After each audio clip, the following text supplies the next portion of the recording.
Hey, welcome back to Beer Geek Beer Reviews once again. Here today, we're going to be putting another beer into said glass. Now, with that saying, let's go ahead and get directly into this beer. This beer comes straight out of the Great Divide Brewing Company. I've been waiting for this one. I haven't been able to find this one for a little while. I didn't have a review of it, so let's go ahead and get into it, shall we? This is the Claymore Scotch Ale.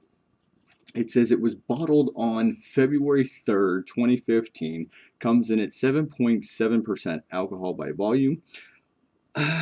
They have a little story over here. I'm not going to get too much into that.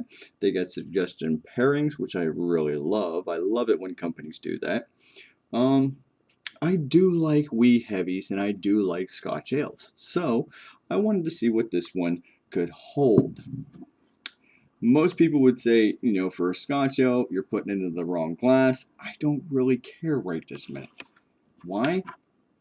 It just adds to the uniqueness, okay? Popped it open. Take your beer, pour it into said glass.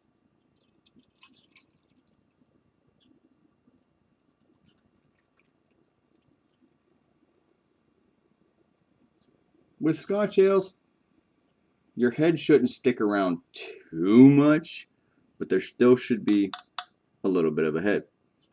Dissipating very quickly, about a finger, maybe a half a finger, depending on your finger. I hate doing that because everybody's finger length and width is different. But, anywho, aha. Crystal clear through the bottom. No sediments. I'm happy. Well, just by looking at it, ruby red colors kind of come through on the bottom, which should be a given. Kind of like a ruby black color, if you will, because you can see some brown tinges through it. You can see some ruby red once you get it into, direct light. It's not totally opaque, but it is dark enough where you're going to be not able to see totally through it. So let's go ahead and get on the aromas, shall we? Because this beer, it looks very inviting.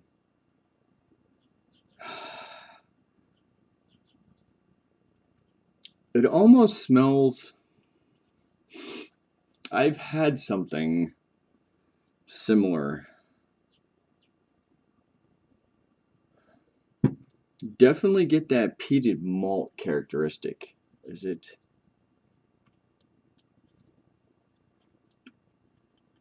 I don't know. It doesn't say anything on here about it. It just gives more along the lines of your legendary weapon, the Claymore. Anywho, it's almost like you get a peated malt characteristic with it. Definitely get some caramel notes to it.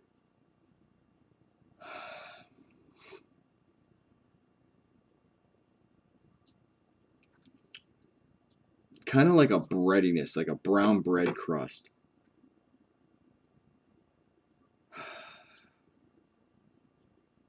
Very earthy. Well, without further ado, let's go ahead and get in this, shall we?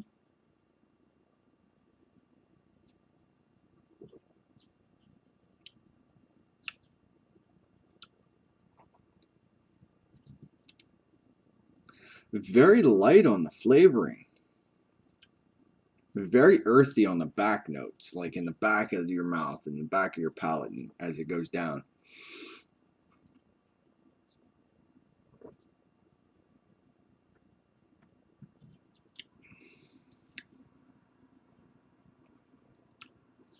Big,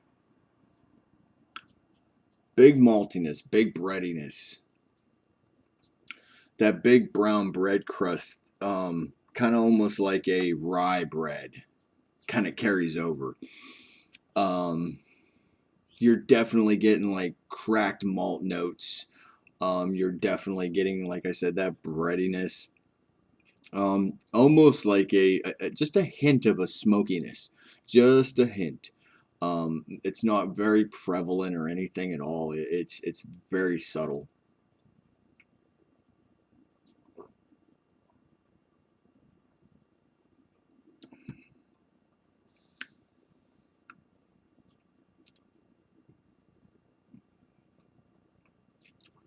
No hints of the alcohol whatsoever.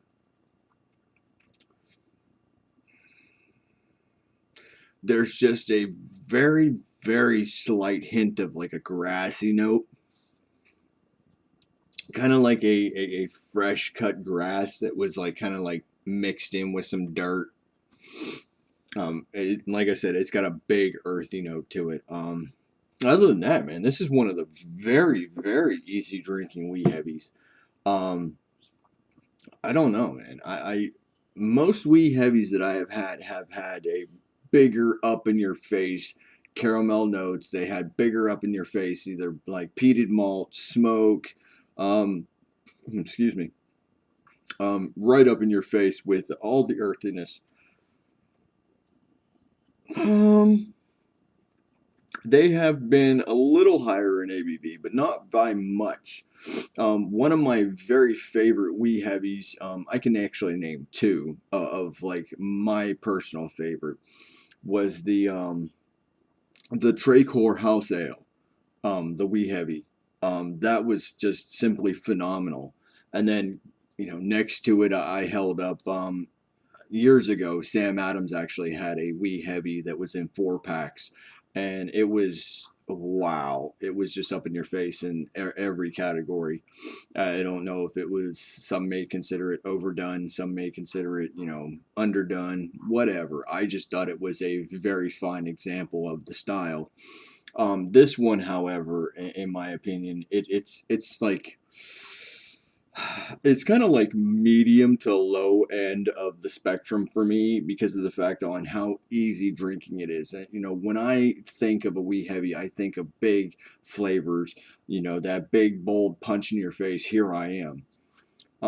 But drinkability is just like, I mean, it's not cloud nine or anything, but it's like it's in between like a seven, a 6 to a 7 on the drinkability because of the fact that it is very drinkable, but it's not going to be for everybody. Not everybody's going to love the Scotch ales, wee heavies.